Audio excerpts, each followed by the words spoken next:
Merci, Monsieur le Président. Je voulais d'abord saluer la présence du Président du gouvernement.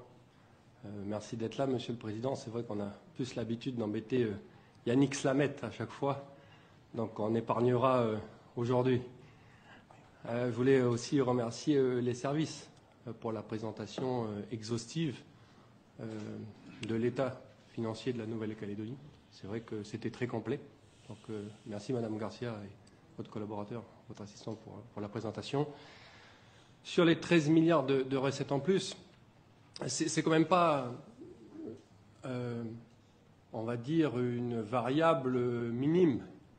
C'est plus de 10% des recettes du budget de répartition. C'est énorme. Donc on n'arrive pas bien à mesurer à chaque fois, on va dire, les rentrées fiscales, c'est normal. On fait là plus de 10% quand même. Ça pose la question de la lecture de l'activité économique en Nouvelle-Calédonie.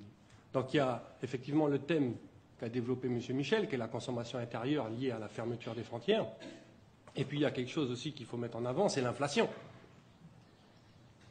Parce que ce qu'on pourrait considérer être une bonne nouvelle comme l'augmentation des recettes fiscales, ça impacte aussi le panier du consommateur. Parce que quand on voit les impôts qui augmentent, ce sont surtout les taxes liées à la consommation. Donc au prix, c'est la TGC, c'est la TSPA. C'est ça qui augmente. Donc c'est l'augmentation des prix aujourd'hui qui fait l'augmentation des recettes fiscales. Donc Monsieur le Président du gouvernement avait présenté ça comme une bonne nouvelle. C'est une bonne nouvelle pour les finances de la collectivité, c'en est une moins bonne pour le pouvoir d'achat des ménages calédoniens. Comme cette présentation était exhaustive et complète, il y a un slide qui nous interpelle, Monsieur le Président du gouvernement, c'est les dépenses non financées. C'est les dépenses non financées. Et elle nous inquiète d'autant plus, cette slide, que vous avez annoncé, il me semble, qu'il n'y aurait pas de BS. Il n'y aurait pas de budget supplémentaire. Donc va se poser la question, à un moment donné, de la sincérité du budget de la Nouvelle-Calédonie.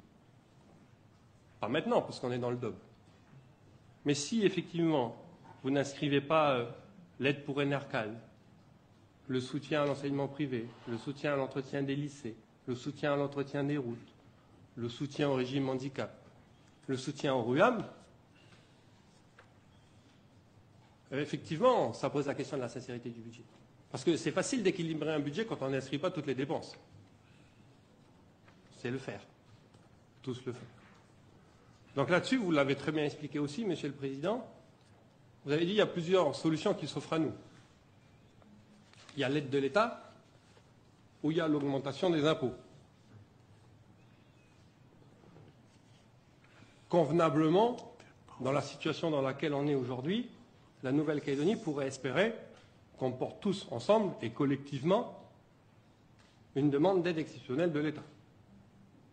Puisque nous sortons d'une crise Covid, nous sortons de 3 référendums qui ont bousillé l'économie calédonienne, et donc il serait normal qu'on ait le soutien de l'État.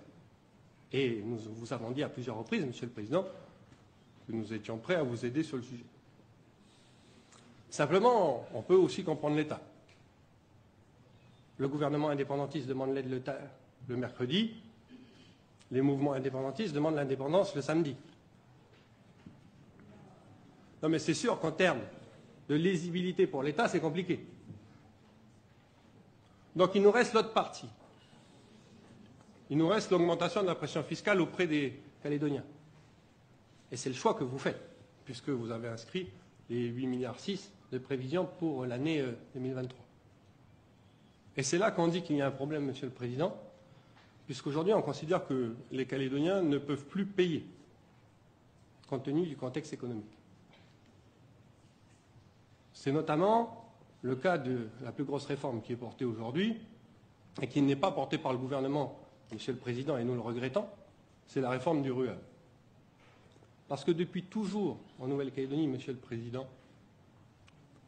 les réformes du RUAM, et il y en a eu plusieurs pour équilibrer le budget du RUAM, ont été portées par les présidents du gouvernement.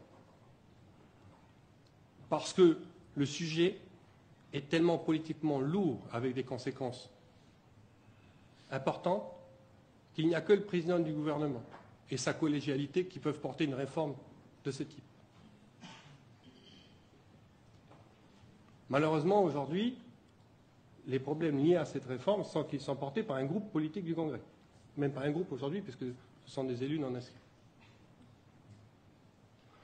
Donc, Monsieur le Gouvernement, Monsieur le Président, nos propositions, elles sont simples.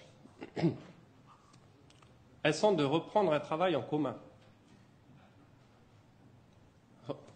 à la fois sur le portage politique que nous pouvons faire tous ensemble au niveau de l'État,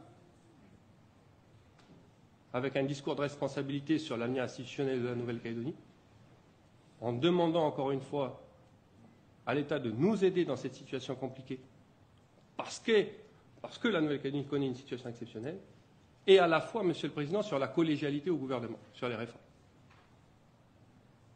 Nous sommes prêts à travailler avec vous sur l'ensemble de ces sujets, Monsieur le Président, auprès de l'État et auprès des réformes au sein de votre gouvernement.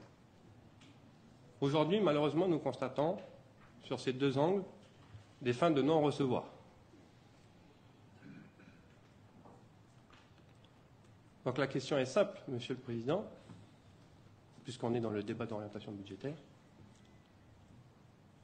Est-ce que, pour le budget de la Nouvelle-Calédonie, vous comptez faire fonctionner la collégialité et bénéficier de l'ensemble des soutiens de la classe politique calédonienne, ou est-ce que vous êtes dans une logique de majorité indépendantiste sur ces sujets-là?